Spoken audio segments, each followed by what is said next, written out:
Assalamualaikum warahmatullahi wabarakatuh. Perkenalkan, nama saya Alvan dari mahasiswa Stikom Sekolah Tinggi Ilmu Komunikasi Semarang. Pemirsa sudah melihat tadi tayangan sebelumnya.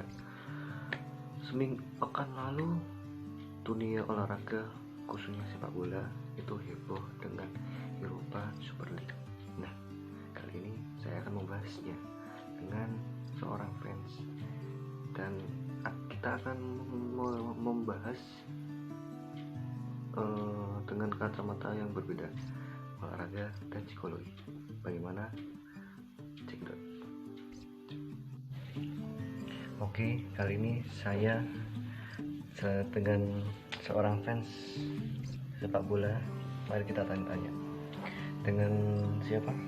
Dengan saya, Dayan Anggoro, penggemar sepak bola. Mas Dayan, Mas Dayan ini kan penggemar sepak bola. Nah, pekan lalu kan ada berita yang heboh nih tentang ISL. Nah, coba Tom dijelasin dulu apa itu ISL dan latar belakangnya. ISL adalah Europa Super League. Banyak tim-tim yang membentuk ISL karena kekurangan dana, karena UEFA tidak transparan dalam menghasilkan uang, sehingga banyak klub yang memberontak. Klub itu apa saja ya, Mas? Klub itu terdiri dari Barcelona, Real Madrid, Atletico Madrid, Juventus, Arsenal, MU, Manchester City, Chelsea. Oke. Berarti kita hubungkan ke teori psikologi. Persepsi bahwa sepak bola kan lahir dalam mimpi atau ketika menjadi seorang pemain profesional sepak bola itu tujuannya pasti kebanyakan pemain Eropa ya, bermain di Liga Champions. Nah, menurut Mas Dayan, apakah persepsi ini akan membalikan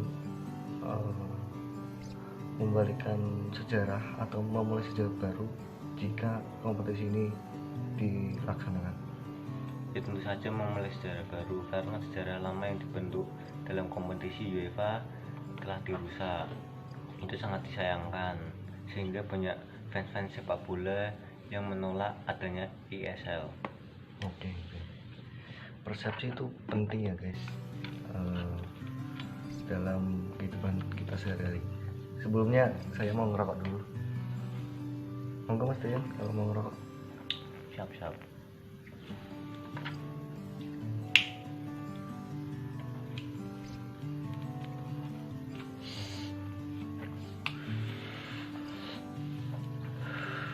Dengan Liga Champions ini kan strukturnya atau peraturannya kan sudah lama ya Mas.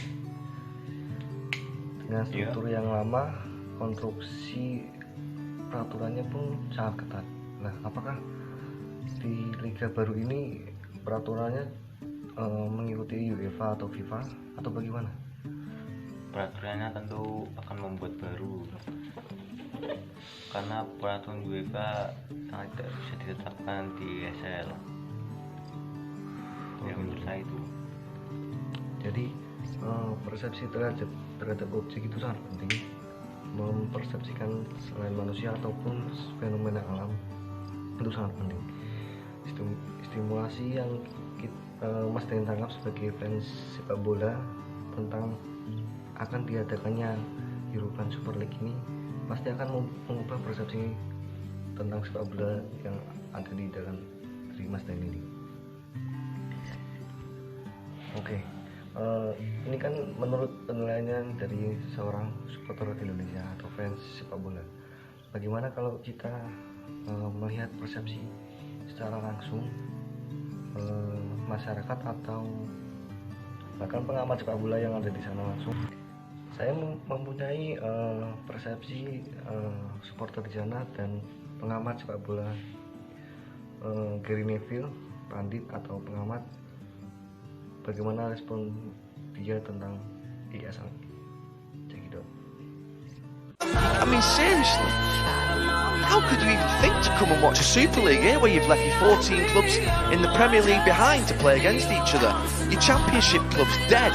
Your EFL 1 and 2 club's dead. Your National League, your pyramid system that you've fought for 150 years has gone because of 6 clubs.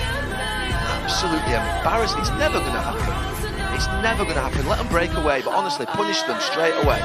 Just punish them. If they announce a letter of intent has been signed as 6 clubs, they should be punished heavily. Massive fines, points deductions, take the titles off them, who cares?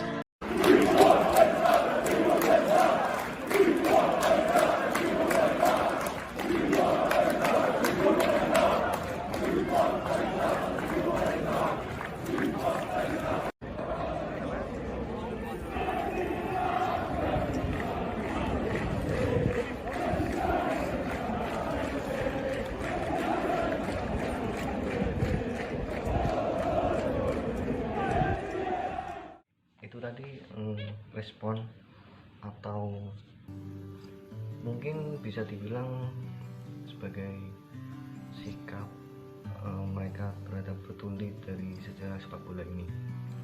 Mereka menolak dengan adanya ISL dibentuk. Nah,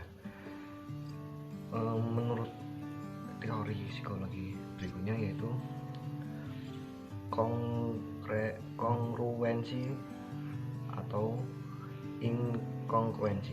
Menurut pandangan teori ini, akar dari terjadinya gangguan psikologi adalah inkongruensi atau ketidakselarasan antara real life dan ideal life.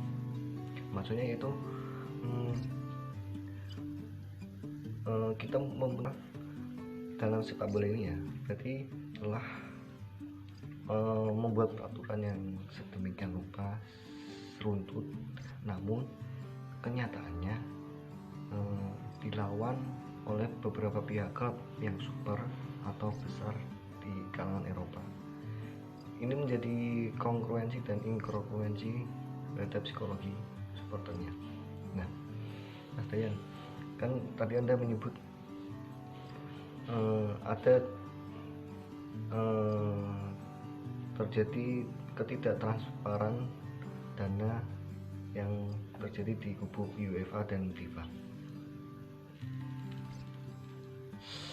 Apakah para elit ini menyembunyikan sesuatu sehingga tim-tim besar mengadakan liganya sendiri secara tertutup atau tidak disetujui oleh FIFA atau UEFA? Menurut informasi itu sangat benar karena di kubu FIFA atau UEFA sangat tidak transparan dalam mengelola keuangan, karena sepertinya kayak hak cipta dalam penyiaran televisi tidak dibagi dengan benar pada klub-klub sehingga dana klub kekurangan keuangan. Berarti ada drama di balik para petinggi elit kubu dari UEFA, FIFA dan para klub besar ini. Ya, menurut saya benar. Sumbernya dari mana? Dari berita sepak bola di luar. Oke guys, obrolan tadi sama kaitannya dengan dramaturgi atau teori dari government.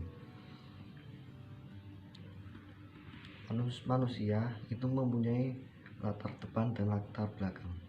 Pasti manusia berdrama atau menciptakan sebuah kisah yang dirancang sedemikian rupa atau bahkan bisa mengubah persepsi pandang sudut manusia itu sendiri.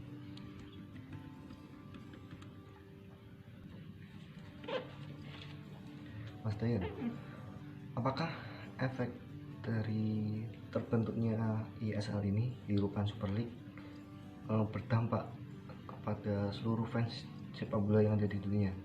Kita tahu fans sepak bola di seluruh dunia itu sangat besar dan bahkan banyak, melebihi dari olahraga yang lainnya. Menurut Mas Dayan gimana? Menurut saya fans yang ada di sepak bola ada yang pro dan kontra. Yang pro itu berasal dari Asia dan yang kontra itu berasal dari Eropa. Dan satu lagi ya pemirsa, menurut berita yang terkini,